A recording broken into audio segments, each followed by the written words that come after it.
మహబూబ్ నగర్ ను 3 ఏళ్లలో ఆరోగ్య వైద్య రంగంలో దిక్సూచిగా మారుస్తామని ఎమ్మెల్యే ఎన్ఎం శ్రీనివాస్ రెడ్డి అన్నారు. బాలల దినోత్సవం సందర్భంగా ప్రభుత్వ ఆసుపత్రిలో డెలివరీ అయిన బాలింతలకు హెల్త్ కిట్లను పంపిణీ చేశారు.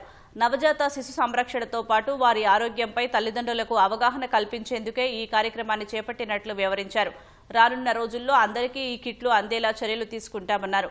భవిష్యత్తులో పిల్లల ఆరోగ్యం పట్ల తీసుకోవాల్సిన జాగ్రత్తలపై కార్డులు సైతం పంపిణీ చేయనున్నట్లు శ్రీనివాస్ తెలిపారు.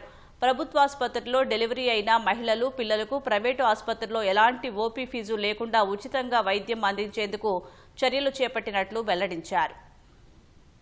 జనరల్ హాస్పిటల్లో డెలివరీకి వచ్చే ప్రతి మహిళకు డెలివరీ అయిన తర్వాత వైఎస్ఆర్ హెల్త్ కిట్ అని చెప్పి మన స్వంత నిధులతోటి వాళ్లకు హెల్త్ కిట్ ఇవ్వడం జరిగింది. వైఎస్ఆర్ అంటే NM Srinivas Reddy health kit. ఆ కిట్ లో చిన్న పాపకు కావాల్సిన అన్ని రకాల వస్తువులు, ఆయిల్ తో సహా బాతింగ్ సోపు, తర్వాత బెడ్, మస్కిటో నెట్, ఇంకా తర్వాత వామ్ క్లోతింగ్, శానిటరీ నాప్కిన్స్, ఏవైతే ఇమ్మీడియట్ గా మనం పోయి మెడికల్ షాపులలో తీసుకోవాల్సిన వస్తువులు ఉంటాయో అవన్నీ కూడా మేము ఇక్కడ వాళ్ళకి అరేంజ్ చేస్తా ఉన్నాం. ఓపీ ఫీజు లేకుండా వాళ్ళందరికీ కూడా ఉచితంగా డాక్టర్లు ఆ పిల్లలను చూసే విధంగా కూడా మహబూబ్నగర్ పట్టణంలోని డాక్టర్లతోటి మాట్లాడినాం. ఐఎంఏతో మాట్లాడితే వాళ్ళు ఒప్పుకున్నారు.